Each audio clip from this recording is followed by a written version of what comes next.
Warren. Bonjour. Je voudrais revenir sur ce que tu parlais tout à l'heure du rôle du coach par rapport à ton passage un petit peu plus compliqué. Justement, comment vous avez travaillé tous les deux? Comment ça s'est passé? Quand on est en difficulté, comment se comporte Luis Enrique avec le joueur? Comment ça s'est passé? Merci beaucoup. Le coach, que ce soit avec moi ou avec tous les joueurs, les autres jeunes ou même les cadres, il essaie comme je l'ai dit, de tirer la meilleure version de tout le monde. Et quand on est un peu dans le mal, il est là à nous donner des conseils, à venir parler. Il est ouvert à tout. Et franchement, c'est juste formidable pour tout le monde d'avoir un coach qui est là pour tout le monde, qui parle avec tout le monde et qui essaie de donner le plus de confiance possible. Et franchement, ça m'a beaucoup aidé. Je pense aussi à tous mes coéquipiers qui venaient me voir, qui me parlaient, qui me donnaient tous ces conseils, qui me disaient clairement de rien lâcher. Ça arrive à tout le monde. Il y en aura d'autres des moments comme ça dans ma carrière, dans leur carrière. Et quand tu as les gens autour de toi qui te poussent, c'est encore mieux. Et ça, tu essaies juste de leur rendre ce qu'ils te donnent et de donner le meilleur de toi-même. Bonjour Sofiane. Bonjour. Bonjour Juan, pardon. Mourad Sofiane pour la Source Parisienne. Vous êtes passé par des hauts, par des bas. Vous avez commencé très fort, période de digestion, et là vous repartez très très fort. Qu'est-ce qui se passe quand on est joueur professionnel? On sent qu'il y a des déclics, un début de match, vous réussissez 2 passes et ça peut partir sur 2-3 mois réussis. À l'inverse, vous pouvez passer sur... Quel est ce déclic négatif ou positif? Comment vous le vivez à l'intérieur? Alors là, franchement, je saurais pas vous dire maintenant. Comme je l'ai dit, j'essaye de toujours être la même personne, de donner toujours le meilleur de moi-même, de faire tous les efforts possibles. Mais ça, avant tout, ça passe par du travail à l'entraînement tout le temps. Essayer de rester plus longtemps au campus, faire des choses en plus. Et je ne saurais pas vraiment vous dire ce qui a fait que si c'est 2 passes ratées avant ou 2 passes réussies pendant le match. Mais j'essaie juste d'être le plus en confiance possible et de retrouver cette insouciance que j'avais, notamment la première saison. Bonjour Warren, juste ici, Ilias Peters, 90 000.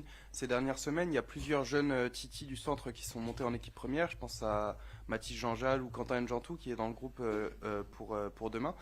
Quel rôle tu as par rapport à ces jeunes joueurs? Parce que toi aussi tu es monté, tu as un peu eu leur trajectoire, mais tu es devenu un cadre de cette équipe internationale française. Donc quel rôle tu peux avoir auprès de ces jeunes joueurs? Merci.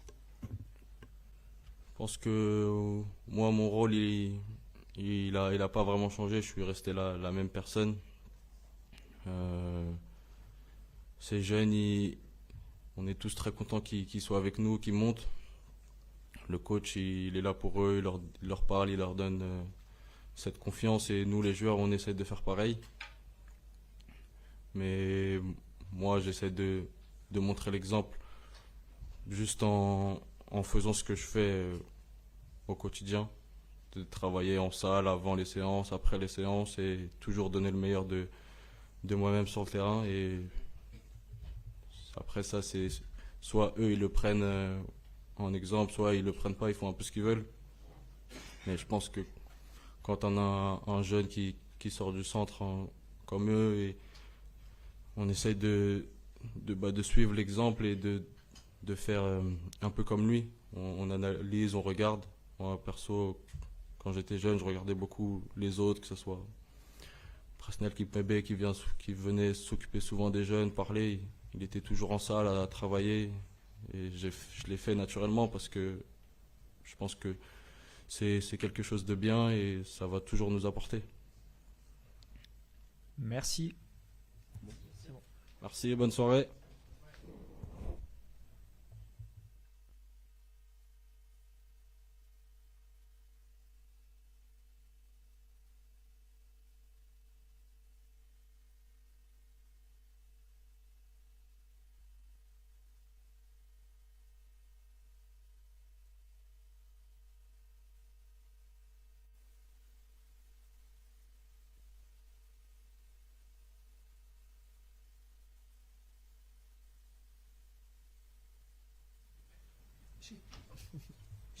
Là. À côté, hein? À ton côté. Vos questions en français ou en allemand, s'il vous plaît, pour Luis Enrique. Ça, c'est que pour l'allemand. Allemand. Yes, this is right or left? Ok. Ça va être en français. T'as pas besoin. Tu peux enlever. On va commencer en français. Bonjour coach. Bonjour. Arthur Perrault, RMC. Demain, vous avez la possibilité de réaliser un 3 sur 3 en Ligue des Champions en cas de victoire. On est loin du début de saison en Coupe d'Europe que l'on avait connu l'an passé. Est-ce qu'aujourd'hui, il faut clairement prioriser cette compétition pour acter cette qualification le plus tôt possible? Merci. Et bonjour. Ce que nous cherchons, c'est un peu la même chose que l'année dernière. Chercher de gagner les plus points l'avant possible. Et dans notre groupe, c'est un groupe très difficile et c'est notre objectif. Mais demain, ce sera un bon test pour les deux équipes et on est content d'avoir gagné les deux matchs précédents, mais demain, ce sera un match différent. Un match différent. Bonsoir coach, Emery du journal L'équipe. Ousmane Dembélé effectue son retour dans le groupe. Qu'est-ce que ça change de pouvoir enfin s'appuyer sur son ballon d'or? Vous êtes beaucoup préoccupé du ballon d'or. C'est Ousmane Dembélé, ce n'est pas le ballon d'or. C'est la même personne, le même joueur, et c'est un joueur différent.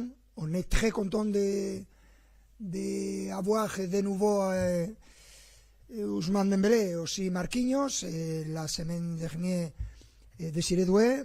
C'est toujours important pour l'équipe, pour l'entraîneur, pour les joueurs de se retourner et d'avoir cette possibilité.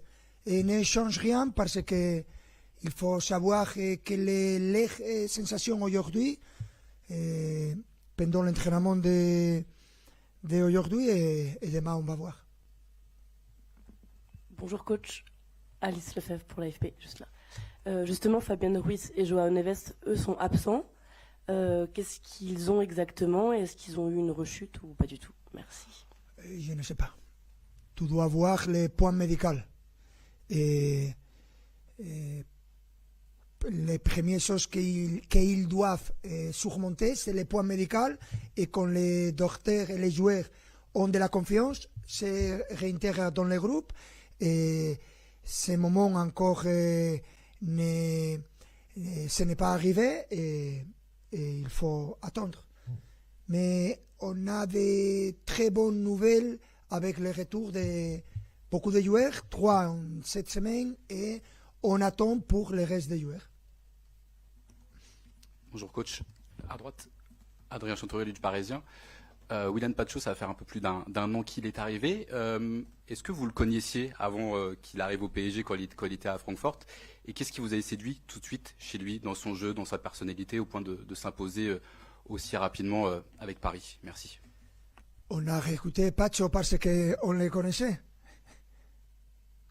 C'est pour ça qu'on travaille beaucoup, la direction sportive et le staff. Et c'est comme ça que nous sommes contents quand il y a des joueurs comme Pacho qui arrivent et il est aussi performant dans les premiers matchs. C'est très joli, ce n'est pas normal. La normalité, c'est une chose ou un cas différent. Mais je pense qu'il est très jeune, il peut améliorer beaucoup de choses, il est très fort dans les situations défensives, parce qu'il n'a pas besoin de faire des fautes pour récupérer les ballons. Et on est content, il peut améliorer encore beaucoup de choses. Et il a la mentalité qu'a besoin un joueur pour être décisif. Et on est content et on veut continuer sur ces semaines tous ensemble. Bonjour coach, Giovanni Castelli, la chaîne L'équipe. Vous parlez de joueurs qui sont tout de suite performants quand ils arrivent au PSG. Vous avez dit Willian Pacho, c'est pas la normalité. Pour Lucas Chevalier, quel regard vous portez sur son début d'aventure au Paris Saint-Germain? Est-ce que vous échangez avec lui? C'est pas évident de débarquer dans un club champion d'Europe avec une pression différente. Quel regard vous portez sur ses débuts? Merci. Rien, C'est la même chose toutes les années. Je suis très content de vous ressentir.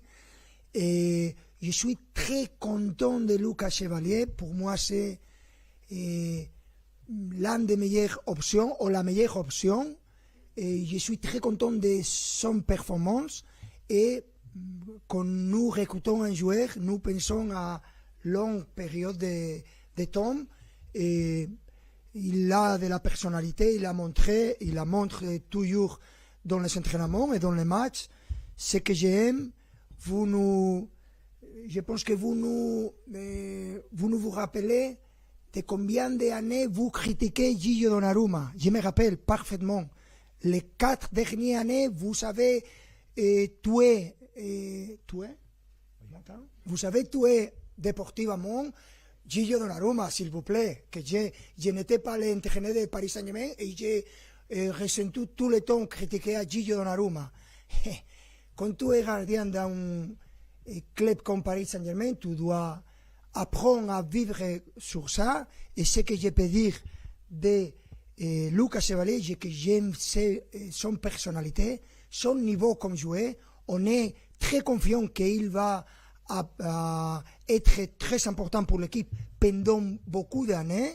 Et c'est ça la confiance que nous avons en notre joueur. Et spécialement, moi, quand je vais la performance de Lucas Chevalier pendant 7 matchs, je vais ce que je vais voir. Et pour moi, c'est suffisant. Bonsoir, Philippe Sanforge pour RTL. Votre dernier déplacement en Ligue des Champions avait marqué les esprits à Barcelone.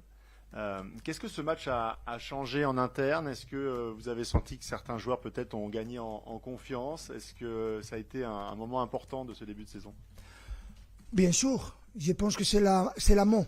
L'amont, clairement, c'est la confiance qu'ont gagné beaucoup de joueurs, jeunes joueurs, qu'ils ont fait des matchs importants et qu'ils ont montré qu'ils ont de la qualité. Et pour moi, cet début de saison a été très différent, très difficile, parce qu'on a surmonté des difficultés que normalement tu n'as pas besoin de surmonter, mais on a montré de la résilience, de la confiance. Et demain, ce sera un match, je ne sais pas si clé, mais important pour les deux équipes, mais pour nous, en tant que Paris Saint-Germain, parce que dans notre groupe, le plus vite que nous pouvons gagner des points, ce sera clé. Et on va chercher de jouer comme d'habitude et de ne pas planifier, sinon de penser à gagner le match et mériter de gagner ce match. Ce sera difficile. Bonsoir coach, Xavier Monferrand de Radio France. Vous avez forcément travaillé cette équipe de Leverkusen qui sur le papier c'est moins ronflant que le Barça évidemment. Mais qu'est-ce que vous avez vu, qu'est-ce que vous avez identifié de cette équipe de Leverkusen? Qu'est-ce que vous pouvez nous dire de ce que vous nous méfiez de cette équipe? C'est difficile de valoriser Leverkusen. Leverkusen a recruté 20 joueurs, 20 nouveaux joueurs, et en plus l'entraîneur.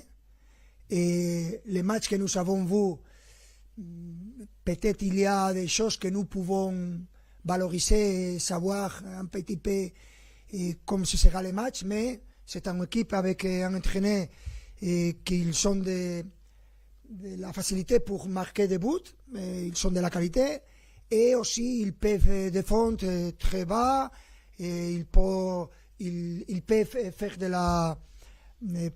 la pression. Et c'est comme chaque match à l'extérieur et aussi à domicile que tu dois attendre ce que l'adversaire va faire. Mais ils peuvent faire de tout.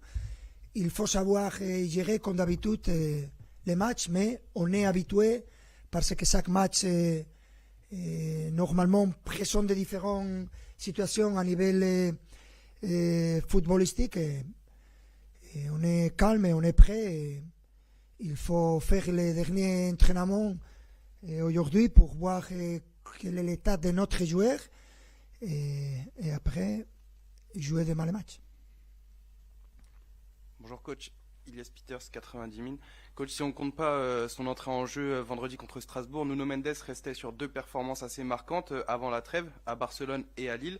À Lille, il était entré en jeu notamment. En quoi il est devenu une arme redoutable, notamment cette saison, à votre équipe? Et quels sont encore ses axes de progression selon vous? Merci.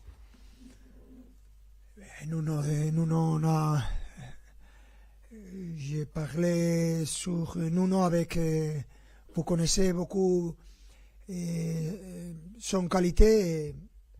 Il est un joueur différent, il est un défenseur mais aussi un attaquant. Il peut jouer n'importe quelle est son position. Et c'est joli pour moi de chercher à gérer les temps de jeu pour les joueurs qui sont internationaux et qui ont beaucoup de matchs à jouer. Et Nuno est dans ce moment. Aussi Hakimi, aussi Vitinha, joueurs qui sont très importants et que nous devons gérer pour chercher d'arriver à les moments plus importants pendant cette saison en la meilleure des conditions. Dernière question pour Luis Pour la Enrique. source parisienne, on sait que le mental est l'une des principales qualités du Paris Saint-Germain. Il y a une personne qui est très discrète qui est là, c'est Joachim Valdez, qui vous aide beaucoup. Concrètement, comment il vous aide au quotidien quand vous êtes sur des périodes un peu plus délicates? Donnez-nous des exemples concrets, s'il vous plaît. Nous avons de l'expérience et on a travaillé beaucoup d'années, toutes les années. C'est l'unique personne qui a travaillé avec moi pendant toute ma carrière en tant qu'entraîneur. Bueno, c'est facile pour nous parce que on connaît parfaitement les temps et les moments, les sauts et les bas pendant chaque saison de tous les joueurs de l'équipe et aussi de l'staff.